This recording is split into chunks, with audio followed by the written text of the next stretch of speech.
Assalamualaikum warahmatullahi wabarakatuh. Perkenalkan, nama saya Sarip Seridayat. Saya dari SMA Negeri 1 Pamarayan, Kabupaten Serang.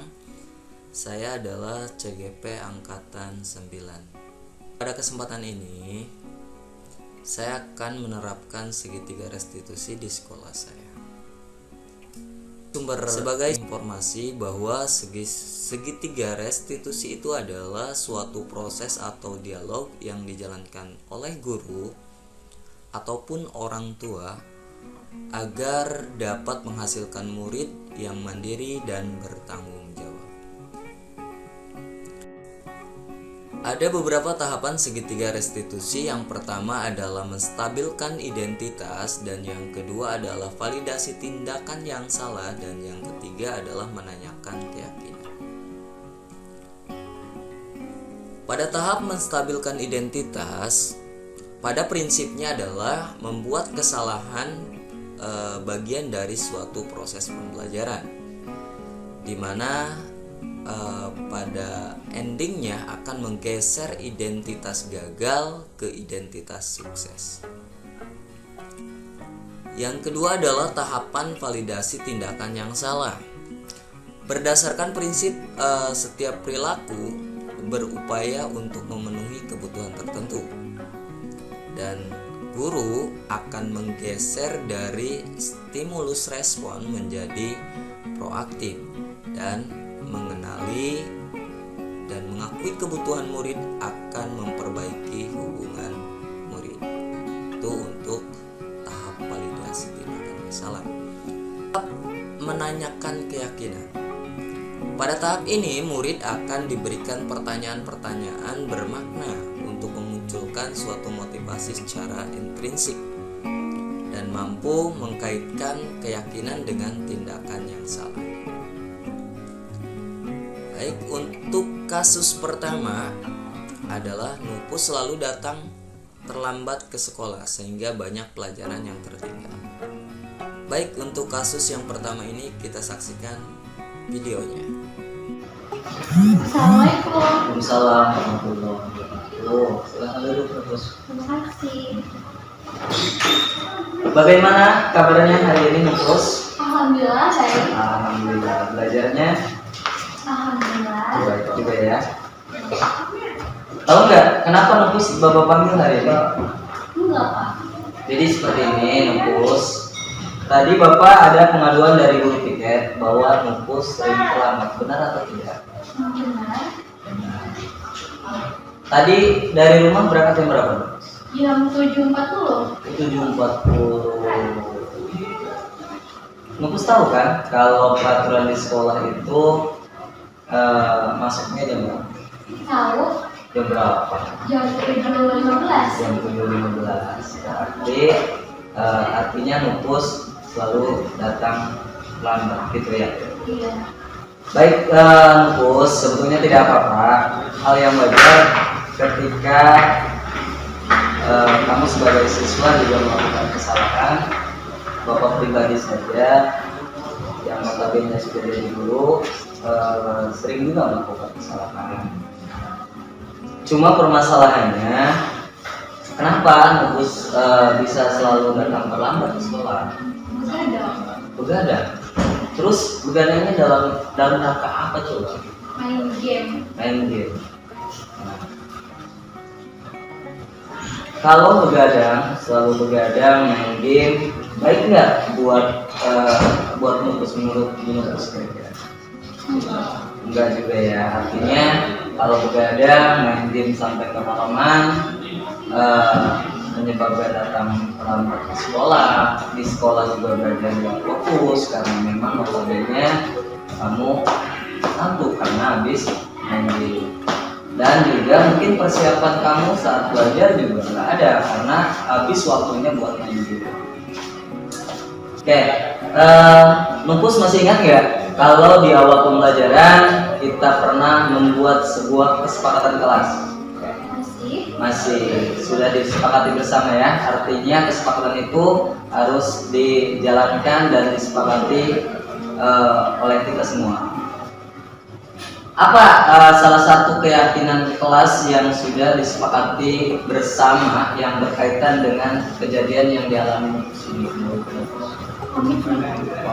Jadi Nupus melanggar salah satu kesepakatan kelasnya adalah komitmen. Apa sih komitmen itu?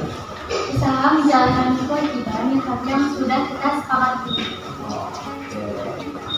Baik, karena sudah kita masuk di jam 7.30, Nupus juga harus berusaha untuk masuk sebelum dari jam 7.30. Jangan diulangi lagi ya.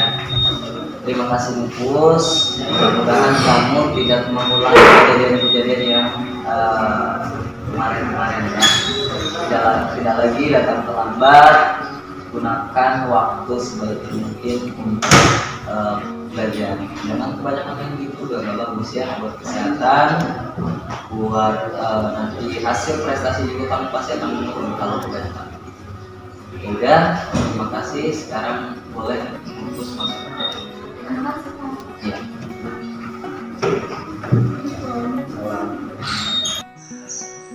Assalamualaikum warahmatullahi wabarakatuh. Saya Laila Nupus, kelas 12 IPS 1 SMA Negeri 1 Pamarayan. Karena saya sering terlambat ke sekolah, dikarenakan saya sering menonton dan suka begadang. Nah, akhirnya saya mendapatkan solusi agar tidak bangun kesiangan dan telat sekolah lagi, yaitu dengan cara tidak menonton sampai larut malam, selalu tidur tepat waktu, dan memasang alarm di kamar saya. Dan tidak lupa juga untuk belajar dan selalu mengoptimalkan waktu. Terima kasih. Wassalamualaikum warahmatullahi wabarakatuh. Kedua, Anjas mencontek pada Nina saat ulangan ekonomi sehingga menyebabkan kegaduhan di kelas. Berikut videonya. Assalamualaikum. Waalaikumsalam. Ya. Duduk Anjas. Anjas tahu kenapa Bapak panggil hari ini?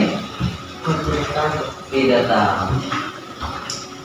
Tadi Bapak dapat laporan dari teman kamu bahwa kamu pada saat ulangan ekonomi nyontek pada teman kamu, apa benar? Benar.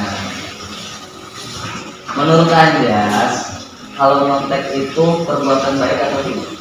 Sebenarnya tidak ya Bapak. Tidak ya. Tapi kenapa Anjas lakukan nyontek? Mungkin karena emang Keseringan. Mungkin Anjas juga nggak persiapan, nggak belajar malamnya. Nah, sebetulnya Anjas, kalau nyontek itu memang betul suatu kesalahan. Tetapi pada saat ini Bapak tidak akan mencari tahu siapa yang salah. Ya, dalam hal ini ya, tidak ada yang pastinya pada kesempatan ini Bapak ingin menyelesaikan permasalahan yang Anjas hadapi. Ya. Sekarang coba Anjas cerita mengapa Anjas ini mencontek. mungkin kayak kurang belajar Dan pengetahuan kurang dan juga tidak biasa nggak nyontek. sudah biasa. Sudah biasa nyontek. Nah, berarti tadi malam Anjas nggak belajar, makanya nyontek. Masih ingat Anjas pada saat kita melakukan kesepakatan kelas? Masih ingat Pak? Masih ingat, alhamdulillah kalau masih ingat. Apa sih salah satu keyakinan kelas yang Anjas langgar pada saat itu? Mungkin keyakinan tentang jujur. Kejujuran, karena Anjas nyontek gitu ya. Oke. Menurut Anjas, mencontek itu perbuatan yang baik atau tidak? Tidak baik. Tidak baik. Itu Anjas tahu kalau mencontek itu perbuatan tidak baik. Nah, kalau menurut Anjas lagi, jujur itu penting atau tidak untuk kehidupan Anjas? Sangat penting. Jujur itu sangat penting ya. Iya, sekarang Anjas sudah mengerti bahwa mencontek itu perbuatan yang tidak baik buat Anjas dan buat yang lainnya juga. Sekarang apa sih yang Anjas akan lakukan agar tidak mencontek lain? Mungkin akan belajar dengan sungguh-sungguh dan berdoa dengan sebaik-baiknya. Baik, yang pertama mungkin Anjas harus belajar dengan sungguh-sungguh dan mengerjakan soal sebaik-baiknya dan sesuai dengan kemampuan Anjas ya, kemampuan Anjas. Oke, itu saja. Terima kasih Anjas sudah datang ke sini dan mudah-mudahan Anjas tidak mengulang lagi kesalahan yang Anjas lakukan. Silahkan Anjas kembali ke kelas dan belajar lagi. Ingat, jangan mencontek lagi. Itu aja. Terima kasih Anjas. Terima kasih Pak. Iya. Assalamualaikum. Salam. Assalamualaikum warahmatullahi wabarakatuh. Saya Anjas Mara dari kelas 11 IPA 3. Saya senang sudah berbicara dengan Pak Syarif karena saya sering menyontek di kelas. Saya senang berbicara dengan Pak Syarif. Solusi agar tidak menyontek yaitu belajar dengan giat dan mengerjakan tugas dengan baik. Terima kasih. Wassalamualaikum warahmatullahi wabarakatuh. Baik, itulah demonstrasi kontekstual tentang penerapan segitiga restitusi di sekolah saya. Kurang dan lebihnya saya mohon maaf. Wassalamualaikum warahmatullahi wabarakatuh.